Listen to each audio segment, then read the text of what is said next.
Assalamualaikum warahmatullahi wabarakatuh. Selamat sore anak-anak dan pemirsa di rumah. Ubur-ubur ikan lele, waktunya podcast le. Hari ini kita kedatangan tamu spesial, narasumber spesial. Bisa diperkenalkan diri dulu, Bu. Halo anak-anak dan pemirsa di rumah. Assalamualaikum warahmatullahi wabarakatuh. Saya Bu Ahsin Nikmah, guru kelas 6 di SD Muhammadiyah 16. Ya, guru kelas 6 ini. Yang kelas 6 nonton nggak nih? Ayo, guru kesayangan kalian saya loh di kelas 6 loh, Bu. Kemarin di kelas 1 langsung naik. Langsung ya. Kelas kecil langsung kelas besar ya. Pengalaman. Masih puasa, Bu? Alhamdulillah masih full. Ya, kelas 1 sampai kelas 6 gimana? Masih puasa nggak? Harus dong ya. Harus wajib, dong, wajib ya. Ini berkaitan dengan puasa nih, Bu. Tentang waktu. Iya. Ya, kita akan membahas podcast Ramadan kali ini tentang waktu. Mbak Sin, apa sih itu waktu? Oke ya, untuk waktu sendiri itu definisinya bisa bermacam-macam ya Bu ya. Menurut saya, menurut Bu Fiska, menurut anak-anak dan pemirsa di rumah mungkin berbeda.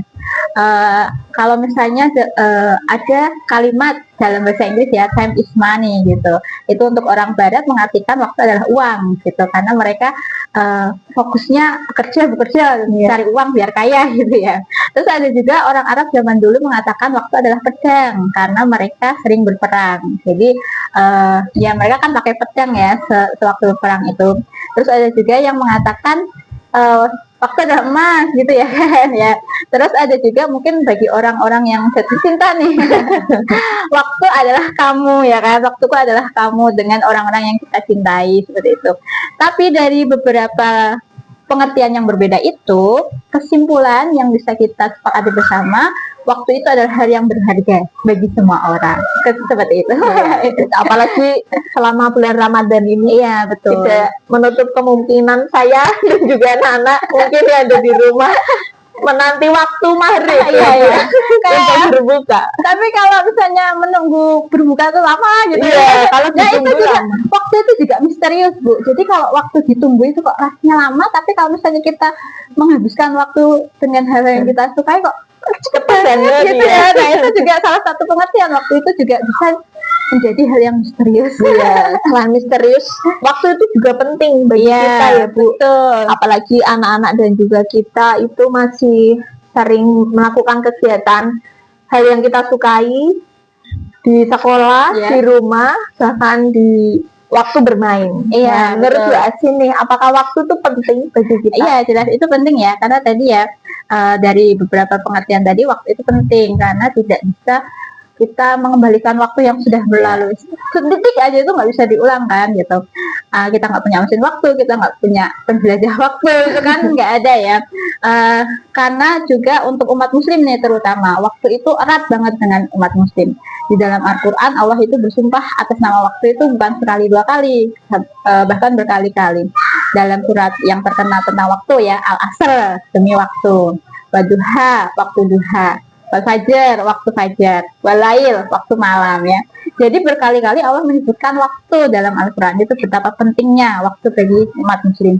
Bahkan kata Imam Syafi'i ini Bu, barangkali jika Allah tidak menurunkan Al-Quran, hanya menurunkan surat Al-Asr yang berbicara tentang waktu, itu sudah cukup bagi kita mencapai kesuksesan di dunia maupun di akhirat. Nah, itu begitu pentingnya waktu. Dan kalau kita hubungkan dengan rukun Islam ya, itu semua berkaitan dengan waktu.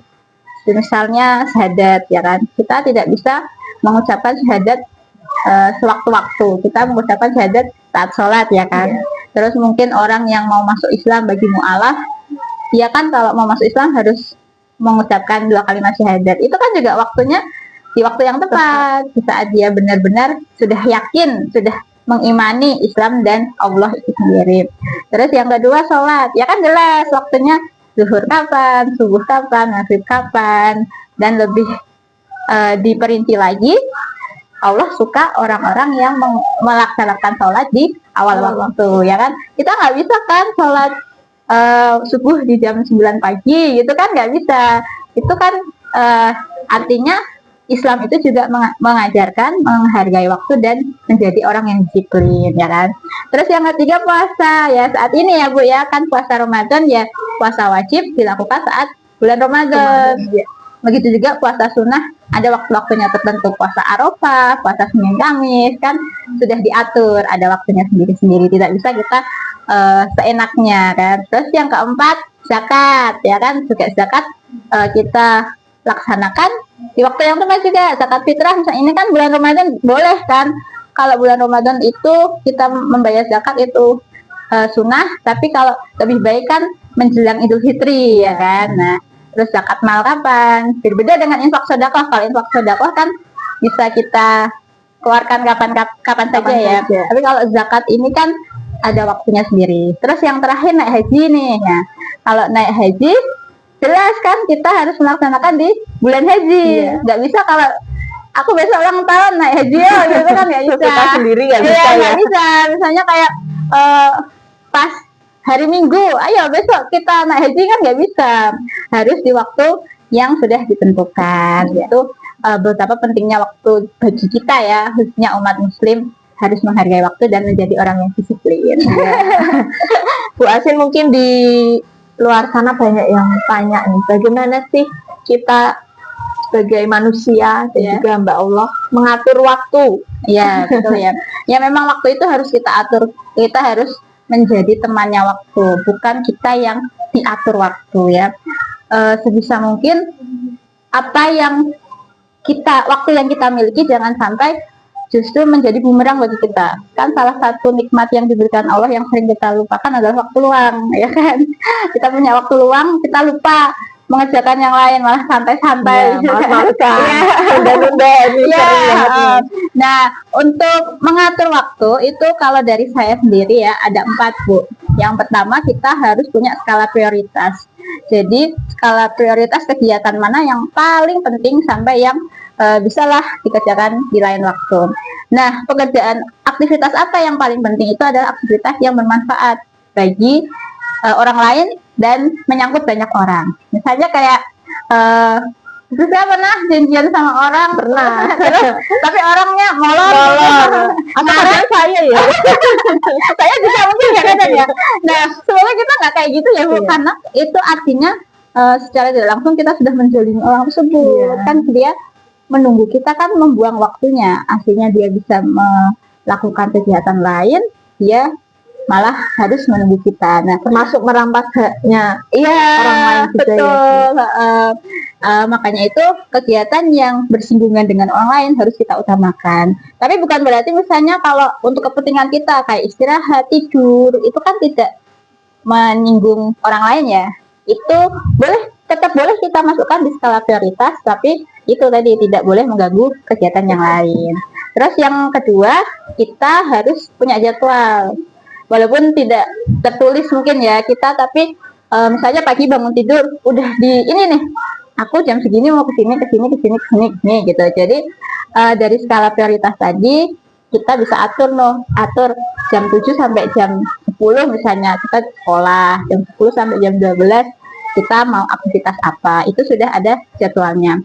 Karena Allah sendiri berfirman dalam surat An-Naba ayat 10 dan 11 yang artinya kurang lebih Allah jadikan malam untuk beristirahat dan jadikan siang untuk mau beraktivitas.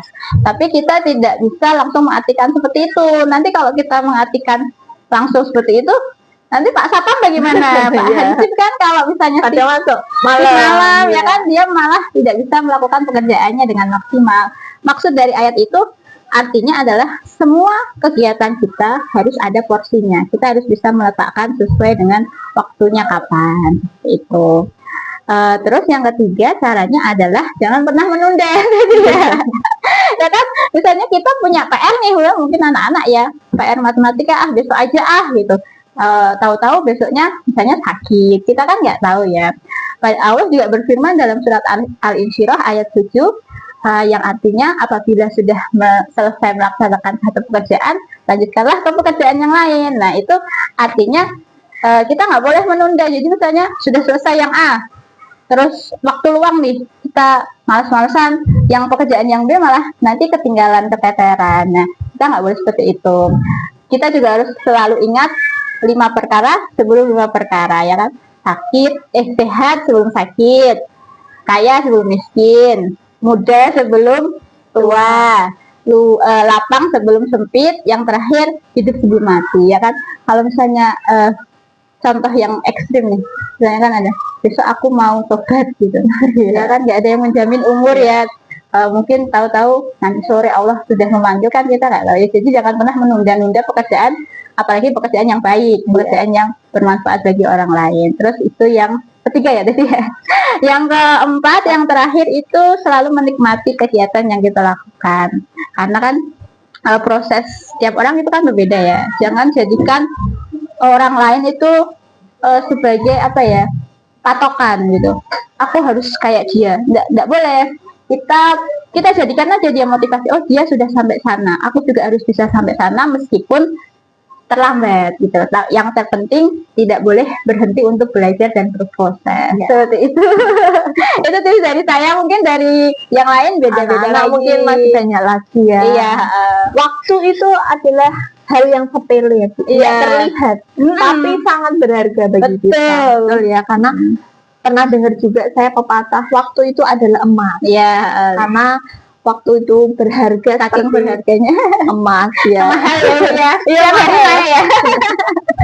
Pada anak-anak, itu pembahasan kita tentang waktu. Semoga jadi reminder anak-anak dan juga saya dan juga Bu Asti ya, tentang waktu. Semoga kedepannya nanti kita tidak sering membuang-buang waktu. Iya, ya, karena membuang-buang waktu itu rugi bagi kita juga ya.